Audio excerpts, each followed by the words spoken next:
Ցայք հեռուստաընկերության եթերում Մեդինֆոյի հերթական թողարկումն է, բարև ձեզ։ Այսօր տաղավարում հյուրընկալել ենք Ախուրյանի բժշկական կենտրոնի ընտանեկան բժիշկ Գագիկ Սաֆարյանին։ Բարև ձեզ բժիշկ։ Բարև ձեզ։ Շնորհակալ ենք, որ մեր հրավերը ընդունեցիք։ Ես եմ շնորհակալ հրավերի համար։ Բժիշկ Սաֆարյան, նախ ուզում եմ խոսենք, թե ինչ է իրենից ներկայացնում Արմեդ էլեկտրոնային բժշկական հարթակը, որպեսզի բուժառուներն էլ իրենց հերթին հնարավորինս խույս տան այդ հերթերի կուտակումից, անհարմարություններից, խնդրեմ ներկայացնենք բոլոր կողմերը։ Ուրեմն Արմեդ էլեկտրոնային առողջապահության հարթակը Հայաստանի Հանրապետությունում ապրող բոլոր քաղաքացիները ունեն այդ հնարավորությունը, հասանելի է, այո։ Եվ կարող են նախքան պոլիկլինիկա գալը հերթագրվել հստակ իրեն ժամին ներկայանալ պոլիկլինիկա, որպեսզի հերթեր չկուտակվի, պացիենտները գիտենան, թե որ ժամին են մոտենալու բժիշկին եւ իրենց գործերն էլ այսպես ասած պլանավորեն եւ մոտենան բժիշկին հերթական ստուգումների համար։ Ու մյուսը էլեկտրոնային առողջապահությունը հարթակը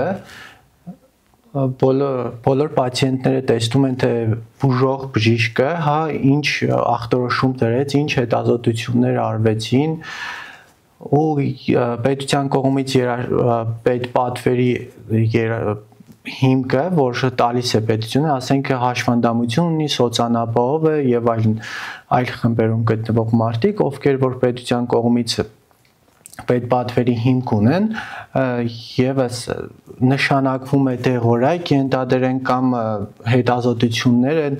նշանակվում է խոսրտագրություն, համակարգչային տոմոգրաֆիա կամ դեղորայքների դուրսգրում, այդ ամեն ինչը պացիենտները տեսնում են, երբ որ պացիենտները մոտենում են, ենթադրենք դեղատուն, իրենց ընտանեկան բժիշկը դուրս է գրել իրեն համապատասխան դեղորայքը, ասենք զարկերակային գերճնշում ունի, ենթադրենք հակահիպերտենզիվները, այնտեղ արդեն դեղատանը սոցքարտը, երբ որ պացիենտի հավաքում են, արդեն երևում է, թե ընտանեկան բժիշկը ինչ դեղորայք է դուրս գրել պացիենտի համար, ինչ քանակության պացիենտը օրական ինչքան պետք է օգտագործի այդ դեղորայքը, առանց փաստաթղթային քաշքշուկի, առանց որ եղել է դեղատոմսով, այդ ամեն ինչը էլ չկա։ Նույնն էլ հետազոտությունների հետ կապված է, որ ուղարկում ենք ուղեգրերը, ենթադրենք էխո սրտագրությունը, համակարգչային տոմոգրաֆիա է տարբեր հատվածների, այնտեղ նշումներ բաժնում նշում ենք, որ այս հատվածն է, ասենք ներերակային կոնտրաստով կամ առանց ներերակային կոնտրաստավորման։ Ամեն ինչ մանրազնիվ կերպով բժիշկը նշում է։ Նաև մյուս խնդիր չէ, այսպես ասած լավ բանը, որ պացիենտները ներկայանում են, ասենք ստացիոնար կամ այլ բժշկական կենտրոն, իրեն բուժող, հետազոտող բժիշկը արդեն տեսնում է, թե ինքը մեկ օր առաջ ենթադրենք որ ԲԿ-ում էր, ինչ է ախտորոշվել պացիենտը, ինչ գանգատներ է ունեցել, այդ ամեն ինչը ամբողջ պատմությունը ներկայացված է այս երևում է եւ նաեւ կարող է բուժառուն հետեւել իրեն ախտորոշմանը, հետազոտություններին, այո, իհարկե, այդ ամեն ինչը շատ լավ է, որ պացիենտները եւս հետևում են այդ ամեն ինչին եւ ընդհանուր բժիշկներն էլ նախկինում չգիտեմ ոնց է եղել, բայց ամենայն դեպս հիմա շատ լավ է այդ ամեն ինչը, որ պացիենտը կարող է պատմի ասի, որ այս խնդիրն եմ ունեցել, ենթադրենք, բայց Արմեդ համակարգում արդեն երևում է, որ ինքը այդ խնդիրն է ունեցել, հետազոտվել է։ Նույնիսկ պատմելու կարիքը չկա արդեն։ Այո, միանշանակ։ Ոնց են գրանցվելու, ավելի մեծահասակների համար,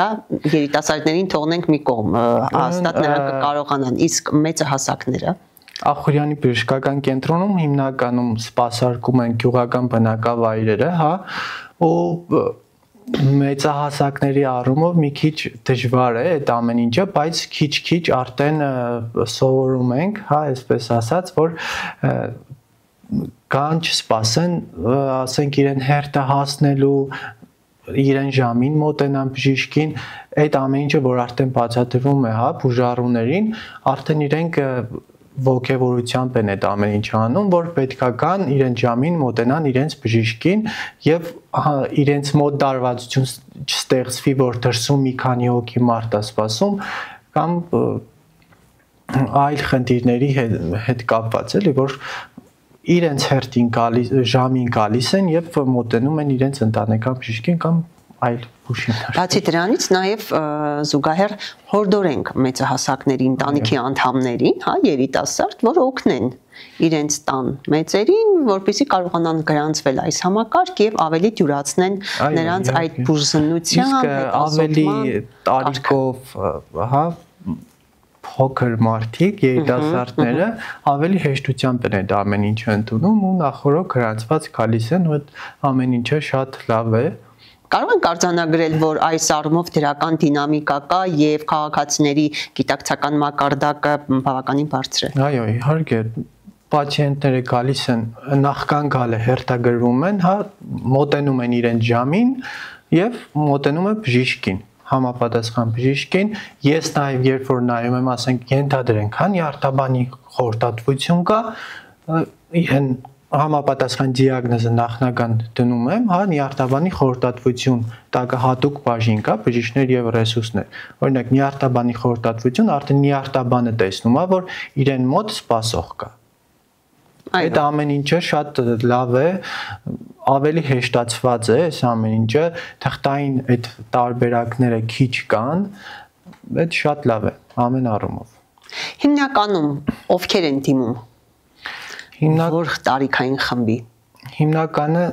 50-ից բարձր տարիքային անձիկ են դիմում, սրտի իշեմիկ հիվանդությունով հիվանդներն են դիմում, շաքարային դիաբետով հիվանդներն են դիմում եւ կան մարդիկ, որ շատ լավ է, շատ ողջունելի է, հա, որ դիմում են առանց գանգատի, ուղղակի սկրինինգային ծրագիր անցնելու հետևանքով նպատակով, հա, ու այդ ամեն ինչը արդեն մի տարի եւ ավել է, հա, այդ բուժառուները ավելի շատացել են։ Ինչով է դա պայմանավորված։ Այդ պայմանավորված է ավելի շատ իրենք, որ հետաքրքրվում են իրենց առողջությամբ, ավելի այդ ավելի շատ են կարևորում իրենց անձը առողջությունը։ Այո։ Միաժամանակ նաև երևի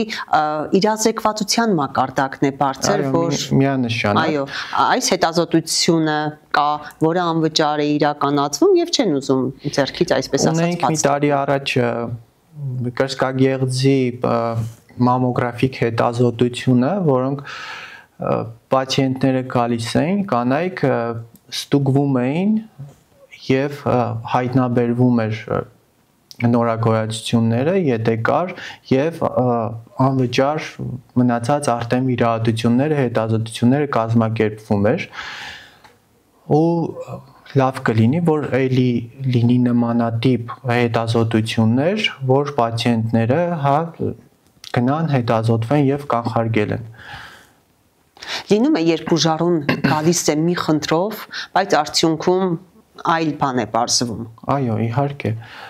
Պացիենտներ կան, որոնք գալիս են, հա, մի այլ խնդրով, բայց սկրինինգների արդյունքում ենթադրենք չափում ենք զարկերակային գերճնշումը եւ հայտնաբերում ենք, որ օրինակ 200 եւ 100 ճնշում ունի պացիենտը։ Եվ ինքը մինչև այս պոլիկլինիկա գալը նախ իրեն ճնշումը չէր չափվել եւ չգիտեր, որ ինքը 200 եւ 100 օրինակ ճնշում ուներ։ Ու Այսինքն ինքնազգացողության վատացում էլ չի ունեցել։ Չէ, պացիենտներ կան, որոնք միշտ, ասենք, բարձր ճնշումով իրենց լավ են զգում։ Հենց իջացնում ես ճնշումը, ասում են, վայ, լավ չեմ զգում, գլխապտույտ ունեմ, բան, բայց քիչ-քիչ հարմարվում են եւ այդ կանգատները անցնում են։ Բայց միգուցե իրենցի վերուս տրված է այդ ճնշումը։ Ոչ։ Եվ արդյունքում պարզվում է այլ հիվանդություն, հա։ Նայեք, միանշանակ իրեն կանգատներով հետազոտում են նաև կողքից այդ ասենք զարկերակային գերճնշման ժամանակ EKG, խոլեստերինի լաբորատոր հետազոտությունները, արյան ընդհանուր հետազոտությունները եւ մնացած հետազոտությունները նաեւ անցնում են եւ որ գանգատ ունեն այդ գանգատներով եւ կողքից բժիշկի ինչ որ հայտնաբերումը։ Արդի թեմաներից մեկը հիմնականում այս սուր շնչական վիրուսների հետ կապված խնդիրն է, որը կարծես թե չի ուզում իր ցուցանիշները նվազեցնել։ Սա հիմնականում ինչով է պայմանավորված եւ ինչ բարդությունների է հանգեցնում։ Նայեք, ուրեմն վերին շնչուղիների վարակով մեր նախորդորանն եմ, հա, այսպես որ պացիենտները, բուժառուները չխմեն անհարգի անտիբիոտիկներ, կարելի է դիմել իրենց տեղամասային պոլիկլինիկա եւ ստանան համապատասխան բուժումը, որովհետեւ պոլիկլինիկայում առողջության առաջնային պահպանման օղակում անվճար է։ Ու վերին շնչուղիների վարակների հետ կապված շատացել են, այո, միանշանակ եւ պացիենտները դիմում են այն ժամանակ, երբ որ օգտագործում են հակաբորբոք անտիբիոտիկներ եւ դիմում են պոլիկլինիկա այն ժամանակ, երբ որ արդեն ծանր վիճակում են գտնվում։ Այսինքն հակաբիոտիկներից հետո է նրանց վիճակը ծանրանում։ Հակաբիոտիկներն են նպաստում դրան։ Վերին շնչուղիների վարակի դեպքում միշտ չէ որ պետք է անտիբիոտիկ տալ, հա? Այն դեպքում պետք է մոտենան ընտանեկան բժիշկին, ընտանեկան բժիշկը պետք է որոշի, ուն պետք է, թե պետք չի։ Անտիբիոտիկ օգտագործում են եւ վիճակները ավելի ծանր մոտենում են տեղամասային պոլիկլինիկա, թթվազնային հագեցվածությունն է ընկած, արդեն երկկողմանի թոքաբորբ է զարգանում, շնչական անբավարարություն եւ այլն։ Այդ ժամանակ արդեն դիմում են ստացիոնար, հա, մենք ուղարկում ենք ստացիոնար եւ ստացիոնարի ծանրաբեռնվածությունը այդ ժամանակ շատանում է։ Հորդորս այն է, որ պացիենտները ջերմելու դեպքում կամ ինքնազգացողության վատացման դեպքում դիմեն տեղամասային պոլիկլինիկա եւ չզբաղվեն ինքնաբուժությամբ։ Բացի հակաբիոտիկներ ընդունելուց, հա, նաեւ ավանդական մի շարք միջոցների են դիմում։ Սրան ինչպես եք վերաբերում։ Ավանդականին էլի մի կողմից կողմ եմ, բայց էլի անդրադառնամ անտիբիոտիկներին դեմ եմ կտրականապես։ Պացիենտներ ունեմ, որ գալիս են ավանդական իրենց, հա, տնական, այսպես ասած, տեղորայքներով, հա, բուսական։ Եվ հիմնականում չէ մեղրի պարունակությունն է ավելի շատ։ Այո, մեղրի հետ կապված պետք չի շատ օգտագործել, ինչի համար, որովհետև մեղրը ալերգիկ ռեակցիա է տալիս եւ հազերը, հա, այդ դեպքում ավելի աշատանում, դրա համար մեղրի հետ կապված շատ չի կարելի օգտագործել։ Շատ չարաշահ ենք մեղրի, այո, դրական կողմերը։ Բժիշկ Սաֆարյան, մարտի 17-ից առողջապահության նախարարության նախաձեռնությամբ Հայաստանում մեկնարկեց բնակչության շրջանում կառավարելի եւ այլ արդիական վարակիչ հիվանդությունների նկատմամբ շրջահամաճարակաբանային հետազոտություն։ Ես կուզենայի, որպեսզի մեր հեռուստադիտողներին ներկայացնեիք սա իրենից ինչ է ներկայացնում եւ ինչ նոր ծրագիր է։ Ուրեմն մինչև մարտի 17-ը ամբուլատորիաների, հա, պոլիկլինիկաների իմունիզացիոն կաբինետի բուժքույր բժիշկների հետ կատարվել է տրեյնինգներ, ուրեմն 17-ից մեկնարկը տրված է արդեն իսկ 1 տարեկանից բարձր անձանց քաղաքացիներին կատարում է իմունիզացիոն ծրագիր, վերցվում է արյուն, հա, հակամարմինների որոշման հետ։ Գեպատիտներն են դրանք, հա, գեպատիտների խմբերն են, կորոնավիրուսային վարակի հետ կապված խմբերն խոզուկի, կարմրուկի, կարմրախտի, այդ լաբորատոր հետազոտություններ են անում, որ հակամարմիններ ունեն, թե չունեն կամ ենթադրենք մարզում քանի տոկոսով է բարձր, հա, ենթադրենք կորոնավիրուսով վարակվելու հավանականությունը։ Այդ ծրագիրը շատ լավ ծրագիր է ու մեր արդեն մարտի 17-ից մենք ունենք շատ քաղաքացիներ, որ դիմել էին արդեն, հա, նախարարությունը իրենց էջում տեղադրել էր ու քաղաքացիները արդեն իսկ մարտի 17-ից դիմում էին այդ հետազոտությունը անցնելու համար։ Անցան հետազոտությունը, նմուշները վերցվեցին։ Դեռ շարունակվում է, այդ հետազոտությունները վերցվում է, ընթացքից արդեն հստակ ժամկետում կասեն պատասխանները։ Սաֆարյան, կուզենայի հասկանալ այ որպես Ախուրյանի բժշկական կենտրոն, հա, որտեղ մի կողմում ստացիոնարն է գործում, մյուս կողմում պոլիկլինիկական ծառայություններն են, տարբեր բնակավայրերի, Ախուրյան համայնքի տարբեր բնակավայրերի բուժառուները դիմում են ձեզ ընտանիքի պլանավորման հարցերով։ Այո, միանշանակ, այս վերջի տարում ավելի է շատացել այդ։ Այսինքն այդ մշակույթը ձևավորված է Ախուրյան համայնքում։ Արդեն դիմում են շատ, մինչև չգիտեմ ճիշտ ասած, ես նոր եմ աշխատում 2 տարի է արդեն, բայց վերջի տարում արդեն սկսել են դիմել ընտանիքի պլանավորման հետ կապված։ Նախքան ընտանիքի պլանավորելը գալիս են հետազոտվում են ինչ որ խնդիրներ հայտնաբերվում է կամ չի հայտնաբերվում, այդ շատ լավ է ու պոլիկլինիկան պետք է դիմել ոչ թե միայն հա գանգատով, այլ հետազոտությունների, ընտանիքի պլանավորման, հղիությունների հսկման եւ այլնի հետ կապված։ Ծանրաբեռնվածությունը ինչպիսին է։ Ծանրաբեռնվածությունը վերջի մի քանի ամիսների ընթացքում շատացել է պայմանավորված վարակի վերին շնչուղիների վարակների հետ կապված շատացել է։ Բացի այս շնչառական վիրուսների խնդիրներից այլ կանգատներով հիմնականում որ կանգատներով են դիմում։ Ռևմատիկ խնդիրներով են դիմում, հա, գլխացավերով, վեգետոանոթային հիվանդություններով են դիմում, գլխապտույտներով նույններ, ձեռքերակային քերճնշման հետ կապված են դիմում, շատ են դիմողները եւ տարբեր խնդիրներով դիմում են։ Այ բացի բուժական մեթոդների առաջարկումից, հա, բուժման տարբեր եղանակներ առաջարկելուց, կանխարգելման հետ կապված տարբեր հիվանդությունների, օրինակ, որպես մասնագետ ինչ եք խորհուրդ տալիս, որպեսզի զերծ մնան։ Որպեսզի զերծ մնան,